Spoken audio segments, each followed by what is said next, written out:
ഈശ്വരൻ നമ്മളെ എങ്ങനെയാണ് കടാക്ഷിക്കുക എന്ന് നമുക്ക് പറയാൻ സാധിക്കില്ല.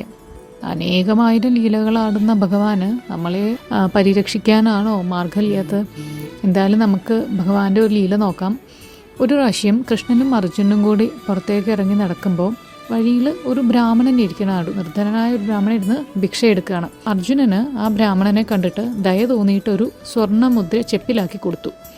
ഇത് വാങ്ങിയിട്ട് അദ്ദേഹം സന്തോഷത്തോടെ സ്വപ്നം കണ്ടിട്ട് വീട്ടിലേക്ക് മടങ്ങി. പക്ഷേ എന്തോ ദൗർഭാഗ്യവശാൽ വഴിയിലുള്ള കൊള്ളക്കാർ ആ ചെപ്പ് കൊള്ളയടിച്ചു. ബ്രാഹ്മണൻ ദുഃഖിച്ച് വീണ്ടും ഭിക്ഷയ്ക്കായിട്ട് വന്നു. അടുത്ത ദിവസം അർജുനനും കൃഷ്ണനും കൂടെ നടക്കുമ്പോൾ അർജുനൻ പിന്നെയും ഈ ബ്രാഹ്മണൻ ഭിക്ഷ എടുക്കുന്നത് കണ്ടു. അപ്പോൾ എന്ത് പറ്റി എന്ന് ചോദിച്ചപ്പോൾ തലേ ദിവസം നടന്ന സംഭവങ്ങളൊക്കെ വിവരിച്ചു. അങ്ങനെ അർജുനന് പിന്നെയും വിഷമമായിട്ട് എന്ത് ചെയ്തു, ഒരു മൂല്യമുള്ള ഒരു മണി അയാൾക്ക് നൽകി. ബ്രാഹ്മണൻ അതെടുത്ത് വീട്ടിലേക്ക് പോയി. വീട്ടിലുള്ള ഒരു പഴയ കുടത്തിൽ കള്ളന്മാർ കാണാണ്ടിരിക്കാൻ വേണ്ടിയിട്ട് ഇത് ഒളിപ്പിച്ചു വെച്ചു. പക്ഷെ ദൗർഭാഗ്യം എന്ന് പറയട്ടെ, അയാൾ ക്ഷീണം കാരണം ഉറങ്ങിപ്പോയി. ഈ സമയത്താണ് ബ്രാഹ്മണൻ്റെ ഭാര്യ നദിയിലേക്ക് പോയിട്ട് കുടമെടുത്ത് വെള്ളം എടുക്കാൻ വേണ്ടി പോയത്. പക്ഷേ ആ വഴിയിൽ വെച്ചിട്ട് ആ കുടം പൊട്ടിപ്പോയി. അങ്ങനെ അവർ തിരിച്ചു വന്നിട്ട് ഈ മണി ഒളിപ്പിച്ചു വെച്ച ആ പഴയ കുടവും കൊണ്ട് നദിയിലേക്ക് പോയി വെള്ളം എടുക്കാൻ വേണ്ടിയിട്ട്.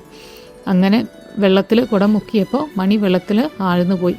ഈ വിവരം അറിഞ്ഞ ബ്രാഹ്മണൻ തൻ്റെ ദൗർഭാഗ്യം ആലോചിച്ച് വീണ്ടും വിഷമിച്ച് പിറ്റേ ദിവസം മുതൽ ഭിക്ഷയ്ക്കായിട്ട് ഇറങ്ങി. അങ്ങനെ അർജുനും കൃഷ്ണനും വീണ്ടും ദരിദ്ര ബ്രാഹ്മണൻ്റെ അവസ്ഥ കണ്ട് കാരണം അന്വേഷിച്ചു.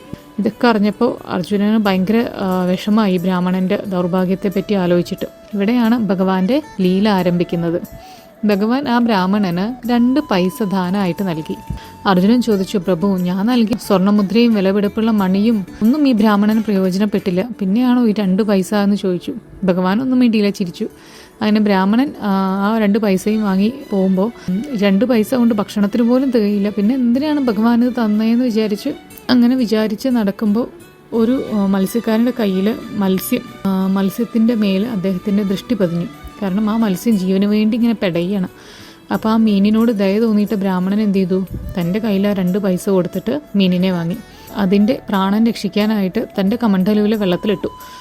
അതിൽ സ്ഥലം പോരാഞ്ഞപ്പോൾ അതിനെ നദിയിൽ കൊണ്ടുപോയിട്ട് ഒഴുക്കി. അപ്പോൾ ആ മത്സ്യത്തിൻ്റെ മുഖത്തു നിന്നും എന്തോ പുറത്തേക്ക് വന്നു. നോക്കിയപ്പോഴാണ് കുടത്തിലിട്ട് വെച്ച മണിയായിരുന്നു അത്. ബ്രാഹ്മണൻ സന്തോഷിച്ച് കിട്ടിപ്പോയി എന്ന് ഉറക്കെ പറഞ്ഞു.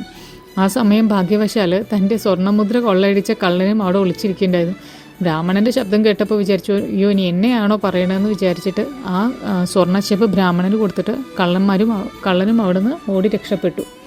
ഇത് കണ്ട് അർജുനൻ അതിശയിച്ചു. ഭഗവാന്റെ മുന്നിൽ സാഷ്ടാംഗം നമസ്കരിച്ചു.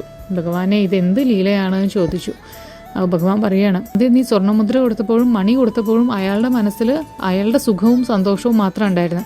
ഞാൻ പക്ഷേ ആ 2 പൈസ കൊടുക്കുമ്പോൾ ആ ബ്രാഹ്മണന് ആ മീനിൻ്റെ ജീവനിൽ ദയ തോന്നുക ചെയ്ത്. എപ്പോഴാണോ നമ്മൾ അന്യരുടെ ദുഃഖത്തെപ്പറ്റി ചിന്തിച്ച് അവർക്ക് നന്മ ചെയ്യുന്നത്, അപ്പോഴാണ് ഈശ്വരൻ നമുക്ക് തരുന്ന ഭാഗ്യം കൊണ്ട് അർത്ഥം ഉണ്ടാവുകയുള്ളൂ.